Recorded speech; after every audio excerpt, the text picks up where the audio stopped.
வணக்கம் வாசகர்களே.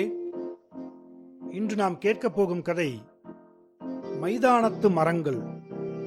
கந்தர்வன் எழுதிய சிறுகதை.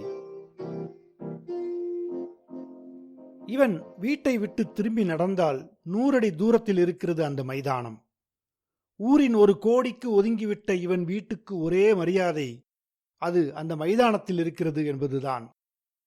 புதியவர்கள் யாரும் இவனிடத்தில் வீட்டு முகவரி கேட்கும்போது இவன் இந்த மைதானத்தை அடையாளம் காட்டித்தான் சொல்லிக் கொள்வான். உலகத்தின் பெரிய பெரிய வாழ்க்கையிலிருந்தும் பெரிய பெரிய சம்பவங்களிலிருந்தும் இவன் ஒதுங்கி ஒடுங்கி இருப்பது போல இந்த வீடும் நிசப்தத்தை திண்ணையில் விரித்துக்கொண்டு ஒடுங்கி ஒதுங்கி போயிருந்தது. அந்த பெரிய மைதானத்துக்கு அருகில் உள்ள வீடு என்பதால் மைதானத்தின் கம்பீரம் லேசாய் வீட்டில் படிந்து இவன் குரலில் சில சமயங்களில் வெளிப்படும். அம்மா கூட போய் பெண்கள் துறையில் குளிக்க வெட்கப்பட்டு அவளோடு சண்டை போட்டு இவன் தன்னோடு சேர்த்து குஞ்சு குழுவான்களோடு ஊருணிக்கு குளிக்க புறப்பட்ட காலத்தில் இருந்து இந்த மைதானத்தோடு இவனுக்கு ரகசிய சம்பந்தம் உண்டு. அப்பா அம்மா கைகளை உதறிவிட்டு இவன் தானே நடக்கத் துவங்கி கைகளை வீசி நடந்து வந்ததே அருகிலிருந்த இந்த மைதானத்திற்குத்தான். அப்போதிலிருந்து இந்த மைதானம்தான் அவனுக்கு ஆதரவு. மதுரை செல்லும் சாலையின் ஓரத்தில் இந்த மைதானம் பறந்து கிடந்தது. மைதானத்தின் சிறப்பு அதன் பரப்பளவினால் வந்ததல்ல. அதன் இவ்வளவு மகிமைக்கும் காரணம் அதன் கிழக்கு மேற்கு ஓரங்களில் ஆஜானுபாகவாய் கிளைகள் விரித்து கிடக்கும் அந்த பெரிய பெரிய மரங்கள்தான். அவைகளை சாதாரணமாய் மரங்கள் என்று அழைப்பதே சிறுமைப்படுத்தியதாகிவிடும். நெடுநெடுவென்று வளர்ந்து வீடுகள் போல் தூர்கட்டி மைதானத்து ஓரங்களை கருகருவென்று இருள் போர்த்திக் கொண்டு பூவும் பிஞ்சும் காயும் பழங்களுமாய் நிற்கும் இந்த புளிய மரங்களை விருட்சங்கள் என்றுதான் யதார்த்தமாகச் சொல்ல வேண்டும். ஊர் நடுவேயுள்ள உயர்நிலைப் பள்ளியின் சொந்த விளையாட்டு மைதானம் இது. அந்த பள்ளியின் முற்றத்திலேயே ஒரு சிறிய மைதானமும் உண்டு.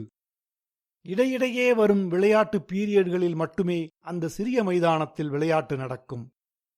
ஒரு வகுப்பிற்கு மதிய இடைவேளைக்கு முந்திய கடைசி பீரியட் விளையாட்டு பீரியடாக இருந்தாலோ அல்லது மாலையில் கடைசி பீரியடாக இருந்தாலோ பையன்கள் வரிசையாய் நடந்து வந்து இந்த பெரிய மைதானத்தில்தான் விளையாட வேண்டும்.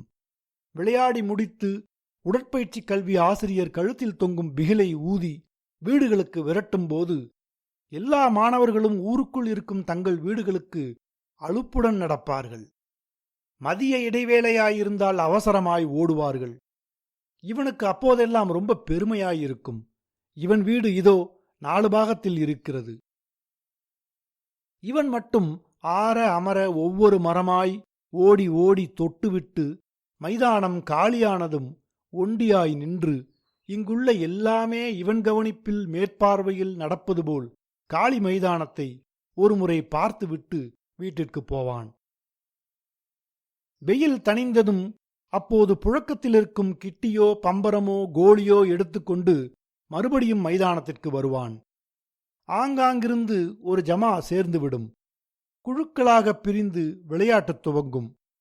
விளையாட்டின் போது எவ்வளவு கத்தினாலும் சத்தம் மைதானத்தை விட்டு வெளியே போகாது. மைதானமே சப்தங்களை விழுங்கிவிடும். 2 பேர் 3 பேராக இளவட்டங்களும் வயசாளிகளும் வந்து மர நிழல்களில் உட்கார்ந்து ஊர்க்கதைகளை பேசுவார்கள். தனி ஆட்களாய் கண்ணிலுள்ள சோகத்தையெல்லாம் மைதானத்தில் பாய்ச்சிக் கொண்டு குத்துப்பார்வைகளோடு சிலர் உட்கார்ந்திருப்பார்கள். சாலையை தாண்டி பச்சை காடாய் கிடக்கும் வயல் ஓரங்களில் மாடு மேய்க்க வரும் சிறுசுகள் முறை போட்டுக்கொண்டு சிலர் மாடுகளை பார்த்து கொண்டு மைதான மரப்பாதங்களில் வீடமைத்து ஆடுபுலி தாயம் எல்லாம் ஆடுவார்கள். கந்தலும் பரட்டையுமாய் அவர்கள் ஓர் ஒதுங்கிப்போன மரத்தடியை எப்போதைக்குமாய் எடுத்துக்கொண்டார்கள். எவ்வளவோ காலம் ஆயிற்று அவர்கள் அந்த மரத்தடியை எடுத்துக்கொண்டு. காடு மாறி புழப்பு மாறி எவ்வளவோ பேர் போய்விட்டார்கள். எண்ணிக்கையில் குறைவுபடாமல் புதிது புதிதாகவும் வருகிறார்கள். கந்தலும் பரட்டையும் மாறவில்லை. அவர்கள் பிடித்து கொண்டிருந்த மரத்தையும் மாற்றிக்கொள்ளவில்லை. விடிகாலை பொழுதில் கூட்டி பெருக்கி பளிச்சென்றிருக்கும் வீட்டு முற்றம் போல் எல்லா காலத்திலும் அந்த மரத்தடி மட்டும் சுத்தமாயிருக்கும். அடுத்தடுத்த மரத்தடிகளில் வெள்ளையும் ஜொல்லையுமாய் உட்கார்ந்து பேசிக் கொண்டிருப்பவர்களிடம் அஞ்சிக்கொண்டே விளையாடும் அந்த மாடு மேய்ப்பிகள் சப்த குறைவோடுதான் சம்பாஷித்துக் கொள்வார்கள். கொஞ்ச காலம் முன்பு வரை இளவட்டங்கள் கூட்டமாக வந்து கேந்திரமான மரத்தடிகளில் உட்காருவார்கள். கண்ட கண்ட பெண்களைப் பற்றியெல்லாம் அவர்கள் கதையளந்து கொண்டிருப்பார்கள். அவர்களெல்லாம் கல்யாணம் முடிந்து மனைவிகளுக்கு கட்டுப்பட்டு வீடுகளில் முடங்கியிருப்பார்கள் போலும். அந்த முகங்களில் ஒன்றிரண்டைத் தவிர அநேகம் பேரை இப்போதெல்லாம் இந்த மரத்தடிகளில் காண முடிவதில்லை. இப்போது வரும் இளவட்டங்கள் வந்து உட்கார்ந்தவுடன் அமர்க்களமாய் பேசத் துவங்கினாலும் நேரம் ஆக ஆக சோகங்களையே பரிமாறிக்கொள்கிறார்கள். தூரத்து பட்டணங்களும் கை நிறைய சம்பளம் வரும் உத்தியோகங்களும் நாதஸ்வரம் முழங்க கல்யாண ஊர்வலங்களும் அவர்களின் ஏக்கம் போலும். அவர்கள் ஒவ்வொரு நாளும் விட்டுச் செல்லும் பெருமூச்சுகள் மரத்தடிகளை தாண்டி மைதானம் எங்கும் விரிந்து செல்லும். இவன் சிறு பிள்ளையாயிருந்தபோது மைதானத்து மரத்தடிகளில் அதிகமாய் உட்கார்ந்ததே இல்லை. இவனை கவர்ச்சித்ததெல்லாம் சூரியனை நேராக பார்த்து கிடந்த அந்த மைதான வெளிதான். மரத்தடி என்பது உட்காருபவர்களுக்கு உண்டானது. இவனால் அந்த வயதில் வாளை சுருட்டிக் கொண்டு 5 நிமிடங்கள் கூட தொடர்ந்து ஒரு இடத்தில் உட்கார முடியாது. மைதான வெளி என்றால் ஆடிக்கொண்டே இருக்கலாம், ஓடிக்கொண்டே இருக்கலாம். ஒவ்வொரு சமயம் விளையாட்டு உச்சத்தில் இருக்கையில் மரத்தடியிலிருந்து அப்படி போடுறா சபாசு என்ற உற்சாக குரல்கள் சிறுவர்களை எட்டும். அந்த நாட்களில் அவர்களின் அடுத்தடுத்த ஏவல் குரல்களுக்காகவும் உற்சாக ஒளிகளுக்காகவும் ஆட்டம் தூள்படும். இறங்கு வெயில், மஞ்சள் வெயில், லேசிருட்டு என்ற பொழுது மாற்றங்கள் ஆட்ட மும்முரத்தில் புத்திக்கு உரைக்காது.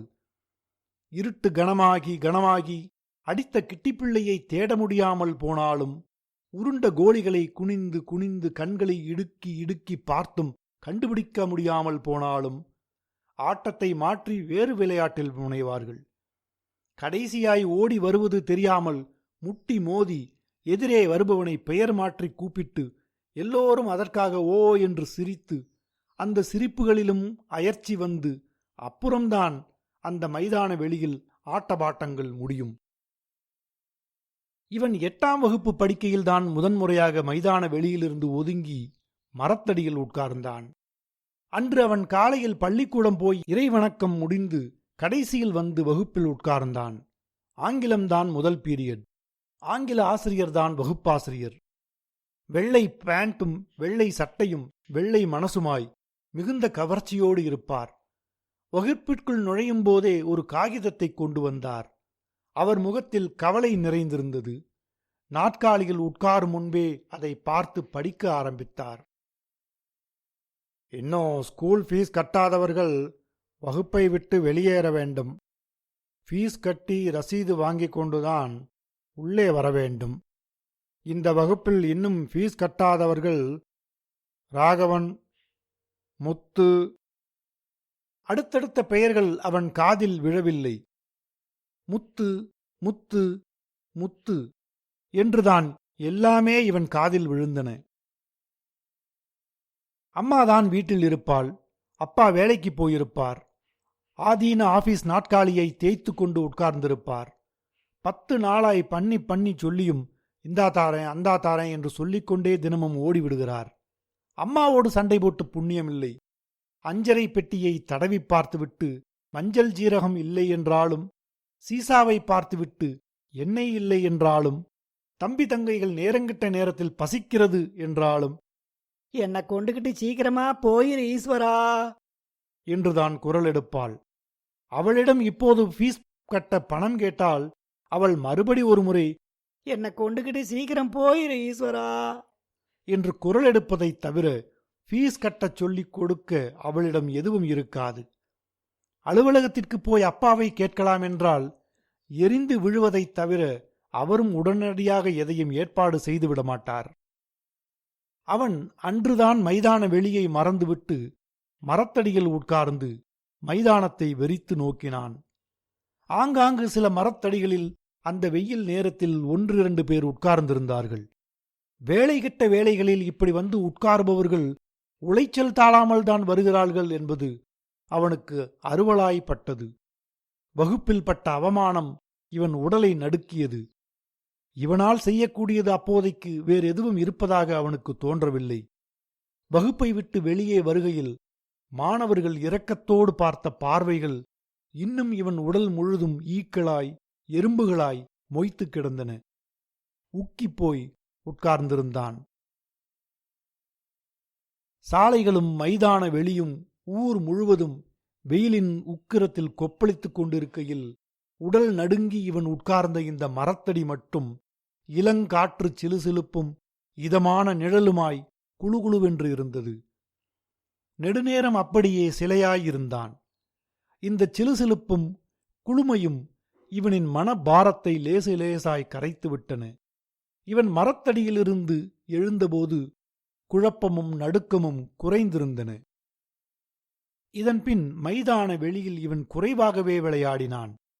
ஒவ்வொன்றாய் இவனை தாக்கிய ஒவ்வொரு அடிக்கும் மரத்தடியே இவனுக்கு மருத்துவமனையானது. படித்து முடித்துவிட்டு வேலை கிடைக்காமல் சில வருஷங்கள் எல்லா பொழுதுகளிலும் இவன் இந்த மரத்தடிகளிலேயே ரணங்களோடு கிடந்து எழுந்தான். இவன் தகப்பனார் காலமானதும் பண்டார சந்நிதிகளின் காலில் விழுந்து ஆதீனத்திலேயே ஆகக் குறைந்த சம்பளத்தில் நாற்காலி தேய்க்கும் வேலையை வாங்கினான். கல்யாணமாகி பிள்ளைகள் வந்து கூடவே தம்பி தங்கைகள் என்று இவன் சுமை அதிகரித்து ஒரு பழைய செல்லரித்து போன கப்பலாய் மாறிப்போனான். மனைவி, பிள்ளைகள், தம்பி, தங்கைகள் எல்லோருடைய தேவைகளுக்காகவும் நடக்கும் போராட்டங்கள் இவனை எதிரியாக்கியே நடந்தன. அப்போதும் இவன் அந்த சிலுசிலுவென்றும் குளுகுளுவென்றும் இருந்த மரத்தடிகளிலேயே மருந்து வாங்கி தேய்த்து விட்டான். இந்த தேவைகளுக்காகவும் வேறு எதற்காகவுமோ ஊரில் எப்போதும் ஊர்வலங்கள் கூட்டங்கள் எல்லாம் நடக்கின்றன. அடிதடி ரகளையெல்லாம் நடக்கின்றன. இவனுக்கு அதிலெல்லாம் நாட்டமில்லை. சின்ன சின்ன இலைகள் கூடி இவனுக்காகவே அமைத்தது போன்ற அந்த மரப்பந்தலின் கீழ் இவன் தன் அவலங்களையும் துக்கங்களையும் மறைத்துக் கொண்டான். அக்கம்பக்கத்தில் சொல்லுவார்கள், முத்துவுக்கு இந்த மைதானத்திலேயே பாதியாவது பள்ளிக்கூடத்துக்காரக கொடுத்துடணும். அனுபவ பாத்தியதன்னு வந்தா பள்ளிக்கூட பிள்ளைகளை விட இவன் தான் ரொம்ப இதை அனுபவிச்சுட்டான். இவன் மனைவி மட்டும் உக்கிரமான சண்டைகளுக்கு பின் ஒவ்வொரு சமயம் இப்படி சொல்லுவாள். ஆச்சு, எல்லாம் சொல்லி நானும் நாக்க புடிங்கிட்டு சாகுறாப்புல கேட்டுப்புட்டேன். என்னடா இப்படி ஒரு பொம்பளை கேட்டுப்புட்டாளேன்னு ரோசம் வந்து 4 பேர்கிட்ட போய் பாத்தடிச்சு செய்வோன்னு நல்ல ஆம்பளைன்னா தோணணும். இங்கே அதெல்லாம் தோணாது. சண்டை ஆச்சுன்னா சாமியார் மாதிரி மரத்தடிக்கு ஓடிடுறது. இருட்டுனதும் சம்சாரின்னு ஞாபகம் வந்து இந்த கூட்டுக்குள்ளே வந்து முடங்கிக்கிறது. இப்படி விவஸ்தை கெட்டு போய் திரியறதுக்கு பதிலாக அந்த மரத்துங்கள்ல ஒன்றுல தூக்கு போட்டு தொங்கலாம். இப்படி கேட்டவுடன் இவனுக்கு கை பரபரவென்று வரும். முகமும் கண்களும் நடுங்கி சிவந்து அவளை இழுத்து 4 சாத்து சாத்திவிட்டு மரத்தடிக்கு போய் வருவான். அன்று இவன் அலுவலகத்திலிருந்து சீக்கிரமாகவே வந்துவிட்டான். கடைசி பையன் அழுது கொண்டிருந்தான். அவனை சமாதானப்படுத்தி கையில் பிடித்துக்கொண்டு பொழுது இருட்டும் வேளையில் அவன் மைதானத்திற்குள் நுழைந்தபோது கண்ட நிகழ்ச்சியில் அதிர்ந்து போய் அப்படியே நின்றுவிட்டான். மைதானம் எங்கும் நின்ற 15-20 மரங்களில் 7-8 வெட்டப்பட்டு சாலை வரை புரண்டு கிடந்தன. கர்ப்பஸ்திரீகள் சாய்ந்து மல்லாக்க விழுந்து கிடப்பது போல் அவை கிடந்து இவனை பரிதவிக்க வைத்தன. கோடாரிகளோடும் ரம்பங்களோடும் ஏராளமான ஆட்கள் விழுந்து கிடந்த மரங்களைச் சுற்றி நின்று கொண்டிருந்தனர். லாரிகளில் செங்கற்கள் வந்து மைதானத்தின் பல இடங்களில் இறக்கிக் கொண்டிருந்தனர். இவனைப் போலவே அங்கே தினமும் வரும் பலரும் கவலை படிந்த கண்களோடு இவனுக்கு முன்னமேயே அங்கு வந்து நின்று மேலும் கவலையாகி நிற்பதை பார்த்தான். மாடு மேய்க்கும் சிறுசுகள் கந்தல்களோடும் பரட்டையோடும் கன்னங்களில் கை வைத்து வேதனையோடு வேடிக்கை பார்த்தன. மெதுவாய் போய் ஒருவரிடம் இவன் கேட்டான், என்ன ஆச்சு? ஏன் இப்படி திடீர்னு எல்லாத்தையும் வெற்றாக? கொப்பும் குலையுமாய் கிடந்து அந்த பச்சை பூதங்களை பார்த்து பெருமூச்சு விட்டபடி அவர் சொன்னார், காணாம போனா இந்த இடத்த பள்ளிக்கூடத்துக்காரர்கிட்ட இருந்து வாங்கிவிட்டாக. இதுக்கு பதிலா பள்ளிக்கூடத்துக்கு பக்கத்துல இருக்கிற அவரு காலி இடத்த கொடுத்துட்டாராம். இதுல சினிமா கொட்டகை கட்ட போறாங்க. கதவு நிலக்கெல்லாம் இந்த மரங்க தான். மைதானம் அலங்கோலமாகிவிட்டது. வெட்டுப்பட்ட மரங்களிலிருந்து வந்த பச்சை கவிச்சியும் மர வாசனையும் காற்று முழுதும் வியாபித்து கிடந்தது. இன்னும் வெட்டப்படாத மரங்களை சுற்றி தூரை தோண்டுவதும் வெட்டுப்பட்ட மரங்களை ரம்மங்களால் அறுப்பதும் மும்முரமாய் நடந்து கொண்டிருந்தன. 2-3 பெட்ரோமாக்ஸ் விளக்குகள் வந்து இறங்கிக் கொண்டிருந்தன. பகிரங்கமாய் அங்கு கொலைகள் நடந்து கொண்டிருப்பதாகவே இவனுக்கு பட்டது. பாதம் முதல் தலை வரை உலுக்கியது. இவன் கவலைகளை இனி யார் வாங்குவார்கள்? மரங்கள் மழையை வருவிக்கும் என்று இவனுக்குத் தெரியும். இந்த மரக்கொலைகள் இவன் கண்களிலும் அப்படியே மழையை வரவழைத்து விட்டன. எல்லா அடிகளையும் வாங்கிக் கொண்டு இவன் உண்மத்தன் போல் இந்த மரத்தடிகளில் உட்கார்ந்திருந்தானே தவிர ஒரு நாளும் கண்ணீர் விட்டு அழுததில்லை. அன்றைக்கு முதன்முறையாக பொறுமி அழுதான். கைப்பிடியில் சிக்கி நின்ற குழந்தை ஒன்றும் புரியாமல் தகப்பனின் கேவலை கண்டு அதுவும் ஓ என்று மைதானமெங்கும் கேட்கும்படி அழுதது. இருட்டி வெகுநேரம் கழித்து வீட்டிற்கு வந்தான். உள்ளே நுழைந்ததும் மனைவி சொன்னாள், இனிமேலாச்சும் ஊர்ல ஒவ்வொருத்தரும் நம்மளை போல எப்படி கஷ்டப்படுறாங்கன்னு நடந்து திரிஞ்சு பாருங்க. மறுநாள் பொழுது சாய்ந்த வேளையில் இவன் மைதான ஓரச் சாலை வழியாக ஊருக்குள் தன்னையொத்த ஜனங்களை தேடிப் பார்க்க முதன்முறையாய் கையை வீசி நடந்து கொண்டிருந்தான். மைதானத்தை ஒட்டிய ஓரங்களில் கண்டும் முண்டுமாய் துண்டுபட்ட மரங்கள் உயிரற்று கிடந்தன. இவன் உயிரோடு அவைகளை தாண்டி நடந்தான்.